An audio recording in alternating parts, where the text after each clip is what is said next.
इस news channel पर जो भी वक्ता ने कहा वो उसकी अपनी राय है, जिसकी पुष्टि नेशन न्यूज इंडिया नहीं करता। धन्यवाद।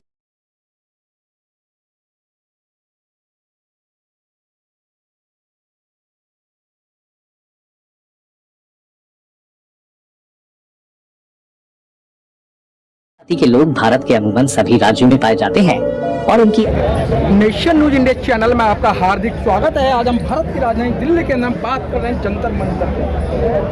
आप देखें पूरे देश के अंदर तबाही मच रही है। एनपीएस को लेके, जातिवाद को लेके, एक राष्ट्र एक समाज एक वोट का जो सिलसिला चल रहा है, और आज बड़े पैमाने पर जो एक रजक समाज है, या हम दिवाकर समाज कहें या कनौज समाज कहें, अगर हम सीधा मिला के कहते हैं आज धोबी समाज ने भी जंतर मंतर पर डेरा डाल दिया। हमारे बीच में क्या नाम है सर आपका? मैं सुरेश तंवर, प्रदेश अध्यक्ष विश्व रजक महासंघ हरियाणा। ऐसा है जी, भारत में 28 राज्य हैं, जिसमें 17 राज्यों में हमें अनुसूचित जाति में रखा गया है, 11 राज्यों में हमें पिछड़ी जाति में रखा गया है। जब हमारा कार्य एक है, हमारी जाति एक है, तो प्रधानमंत्री जी हमारी जाति के साथ ये अन्याय क्यों? जब भारत में एक विधान और एक संविधान है, तो हमें अलग अलग कैटेगरी में भारत में क्यों बांटा गया है? हमारी मेन मांग यही है कि हमें भारत में एक समान अनुसूचित जाति में शामिल किया जाए, क्योंकि एक सफाई कर्मचारी, अस्पताल की गंदी चदरें धोने वाला धोबी अगर एससी में नहीं है तो फिर कौन आएगा? और हम ये मांग कर रहे हैं कि अगर 2024 के चुनाव में अगर हमारी मांगें नहीं मानी गई तो प्रधानमंत्री नरेंद्र मोदी जी, 11 करोड़ की हमारी भारत में जनसंख्या है, अगर हमारी ये मांगें नहीं मानी गई तो समस्त भारत का धोबी समाज पूरे भारत में बीजेपी की खिलाफत करेगा। वह सुरेश तंवर जी, मैं रोकूंगा आपको। आप जो कह रहे हैं कि हमारी जाति अलग अलग राज्यों में अलग अलग तरीके से पुकारा जाता है, एससी समाज में तो 6000 जातियां हैं, क्या फायदा ऐसा है जी, एससी में आने से हमारे बच्चे उच्च शिक्षा ग्रहण करने के बाद भी कोई भी सरकारी सहायता या नौकरी से वंचित रह जाते हैं, जिससे कि हमारी नौकरी नहीं लगने पाती। हमारे लड़के की तो कानपुर से आई हुई है, बड़ी विडम्बना है कि वो तो एससी में आती है और हम पिछड़ी जाति में रखे गए। तो आप आरक्षण के चक्कर में आना चाहते हैं? हाँ जी, हाँ जी, हमें एक समान भारत में, चाहे एससी में करें चाहे पिछड़ा वर्ग में करें, हमें एक समान एससी या पिछड़ा वर्ग में करें, अलग अलग कैटेगरी में हमें मत बांटा जाए। हमारा कार्य एक हमारी जाति है। सुरेश जी, आपने अभी एक जो मोदी जी के आर्थिक सलाहकार हैं, उनकी बात सुनी थी आपने कि हम संविधान चेंज करने आए हैं और संविधान चेंज करेंगे। जब आपका संविधान ही चेंज हो जाएगा तो ये जातिवाद कहाँ रहेगा? मैं तो ये बोल रहा हूँ जी, या तो इसको बिल्कुल ही खत्म कर दे, आरक्षण बिल्कुल खत्म कर दे और जाति के आधार पर आरक्षण दे दे, जिसकी जितनी जनसंख्या है उसको उतना आरक्षण। और अगर नहीं तो हमारे साथ ये अन्याय क्यों? कहीं तो हम बीसी में, कहीं हम एससी में। क्या आप लोगों ने डॉक्टर अम्बेडकर को पढ़ा होता तो आप यहाँ नहीं होते? डॉक्टर अम्बेडकर की अगर विचारधारा चले होते, डॉक्टर अम्बेडकर के मिशन में चले होते तो ये नौबत नहीं आती आपको कपड़े धोने की। आपने बोला कि हम गंदे कपड़े धोते हैं। जो एससी समाज के अंदर चमार जाति थी, उन्होंने अपना काम छोड़ा ना, आज हर एक गली के अंदर अफसर मिलेंगे आपको। ये बड़ी ही वो है जी, हमारे हिसार जिले में, हरियाणा में 7 धोबी की पोस्ट पे एसपी जिला पुलिस में लगने थे। बड़ी ही विडम्बना है कि उसमें जाट और जाति के लोग लगा दिए गए, हमारी धोबी जाति का उसमें एक भी लोग नहीं लग पाया, जिन्हें कि उस काम का एक्सपीरियंस भी नहीं है। हिसार जिले में एक भी हमारी धोबी जाति का धोबी की पोस्ट में नहीं लगा। सर क्यों लगाएंगे? आपको जब वोट पड़ता है तो आप हिंदू हो जाते हो, लंबे लंबे कलावे बांधते हो, तो आप अम्बेडकर को पढ़ ही नहीं रहे हो।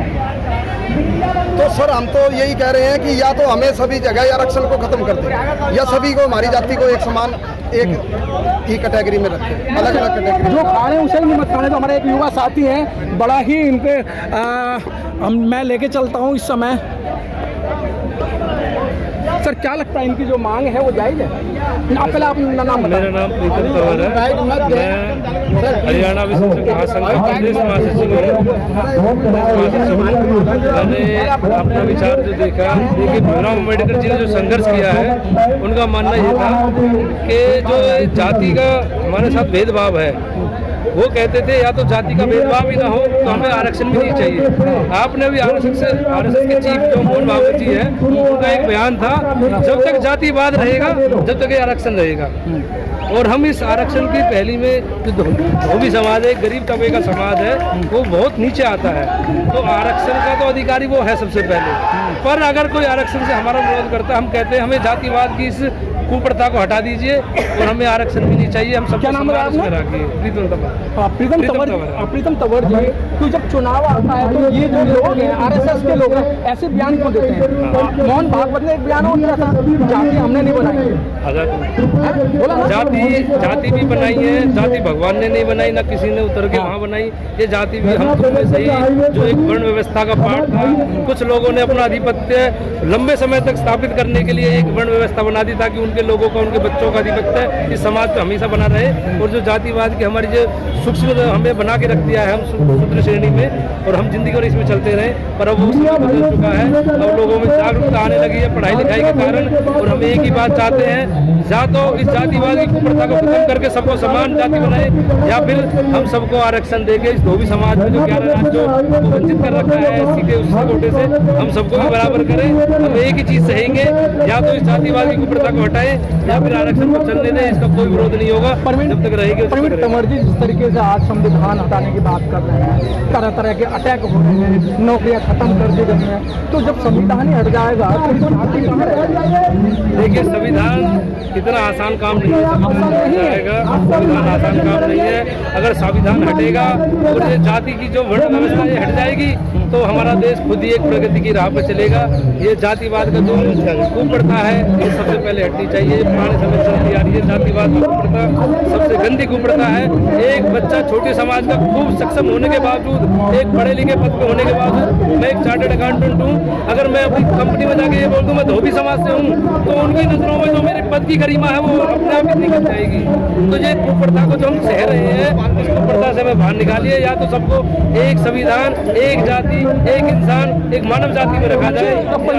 दलित समाज के अंदर जब कभी कोई ऐसी बात आती है, जैसे आप लोग बताना चार्टर्ड अकाउंटेंट हैं, उससे पहले आपकी जाति बन जाती है। जैसे कि कोविंद जी थे वो दलित राष्ट्रपति, और इस तरीके से जो वो प्रथा चली आ रही है, पहले पद बाद में जाति पहले। हाँ, ये हमारे देश की विडंबना है। अभी आपने 2 एग्जाम्पल देखे होंगे। क्या था जी? एक एग्जाम्पल हमारी राष्ट्रपति द्रौपदी मुर्मू जी, जब हमारे पार्लियामेंट का उद्घाटन हुआ तो द्रौपदी मुर्मू जी को वहाँ नहीं बुलाया गया। ये कितने बड़े आश्चर्य की बात है। अगर वो जातिवाद की चपेट में आज भी हम इतने घिरे हुए हैं, हमारे देश का महामहिम राष्ट्रपति, एक पार्लियामेंट के उद्घाटन में हमारे राष्ट्रपति को वहाँ नहीं बैठाया गया जातिवाद के कारण। तो ये एक बहुत बड़ी कुप्रथा है हमारे देश की। ये बहुत बड़ी कुप्रथा है। रामनाथ कोविंद जी के मंदिर में वो नहीं गए क्योंकि पुजारियों ने बोला वो अशुद्ध है, उस कारण हमें मंदिर में नहीं घुसने दिया। ये देश की सबसे बड़ी विडंबना ये है जी। या तो इस जातिवाद का पर्दा हट जाए, सब समान हो जाए, सब बराबर हो, तो किसी को कोई आरक्षण की जरूरत नहीं, सब समान रैली पे चले, समान पटरी पे चले। आपने देखा जो हमारे देश के महामहिम राष्ट्रपति, हमारे देश के राष्ट्रपतियों को जातिवाद की चपेट में आज तक घेरा हुआ है, तो ये देश कैसे हम आगे बढ़ेंगे जी? ये सबसे बड़ी विडंबना है।